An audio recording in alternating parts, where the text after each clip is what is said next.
Hello friends, welcome back to the channel. My name is Joseph Nsamba, medical student, Makerere University. If you're new to the channel, please consider subscribing such that you don't miss videos on tech, business, and medicine. So previously we were talking about AI tools and we talked about ChatGPT. So I promised to bring a tutorial on how to use ChatGPT. So in this video, I'll be covering a step-by-step tutorial on how to use ChatGPT. So stay tuned till the end. Let's get started. So all you need is a browser. You could use Chrome if you have Chrome on your device. In this case, my device has Chrome, but you could also use Safari if you have iOS, iPhones, and MacBooks. So here, I'll come and open Chrome, and I'll come here. Of course, I have two options. I can either put ChatGPT or just use the company that developed ChatGPT, OpenAI. So if I decide to use OpenAI, I put in Open AI, then I press enter, and then I have very many options. I can either decide to click here or use ChatGPT itself. So the company has a lot of things, API keys, looking at new models developed by OpenAI, and DAL-E2, a new AI system that can create realistic images, etc. So in this case, we're interested in ChatGPT. Can either click ChatGPT or OpenAI. So if I click OpenAI here, it will take us to their official website, and you could scroll through. So they have a lot of features here, as you can see. API, blog, information about them.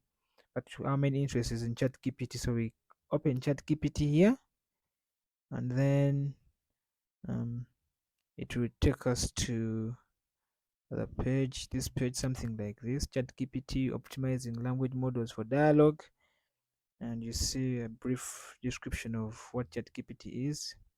So we could try, then you come and click on try ChatGPT, and then if you have no account, you try to sign up, of course, and then or you can decide to log in. So sign up. um, you try to sign up.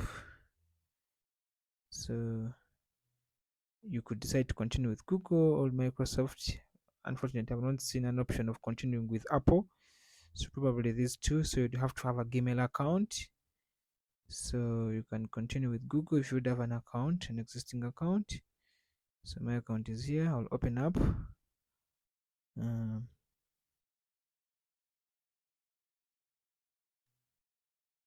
so okay. So this is the official page of ChatGPT. So we are seeing here on the page, they're giving you examples of what you can ask ChatGPT. So explain quantum computing in simple terms. So these are some of the questions you can ask. So the capabilities of ChatGPT, it remembers what the user said earlier in the conversation, and you can always find it on this case here. You can see what I was previously asking. Current World Cup information, liver cirrhosis management, explain what artificial intelligence is, AI definition, talk about Elon Musk biography, etc. So it has the capability to remember, and also allows the user to provide follow-up corrections and train to decline inappropriate requests. That's very true.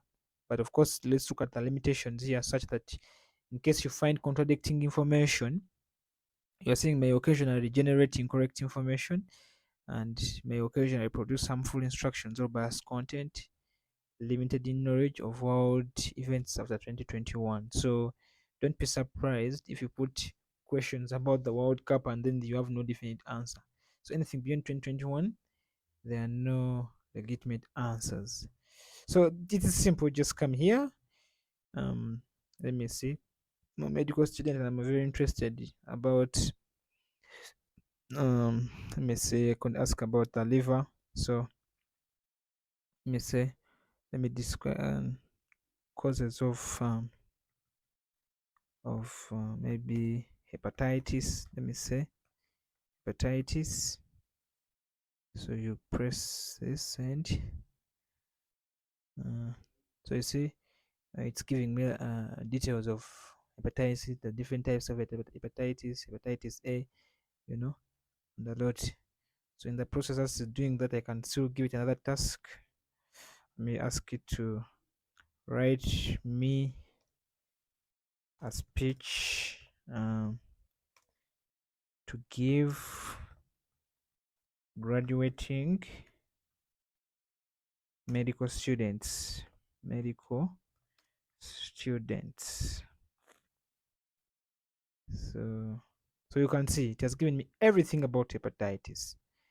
And in most cases, if you ask a good question, if you could ask maybe pathogenesis, pathophysiology, management, investigations to be done, it will give you everything in good detail. So let's look at this. Write me a speech to give graduate medical students to see whether really AI information seems to be a little bit close to humanity. So I'm asking them to. I see. So they're telling me, dear fellow graduates, as we stand here today on the threshold of our careers as medical professionals, it's natural to feel both excitement and trepidation. We have worked hard to get to this point, and we are now about to embark on a new journey that challenges us in ways we cannot imagine. But as we look ahead to the years ahead, let us not forget the lessons we have learned along the way. You see, well, not very, very, very, but close to humanity, you can see. And also, now let's look at one of the limitations. We had said if you put um, information that is beyond 2021, let's say, tell me about World Cup, World Cup 2022. Enter. So I'm sorry, but you see, it's telling me I'm sorry, but I do not have information about the 2022 World Cup as my knowledge was cut off in 2021, and I'm unable to browse the internet to get updated information. Is there anything else I can help you with? So it has a limitation there with getting the latest information. Yeah. However, there's been a shortcut called ChatGPT Ground, which you can use to find more precise information. So that's the end of the tutorial. I hope you found it helpful, and thank you for watching till the end, and I'll see you in the next video. Don't forget to subscribe. See ya.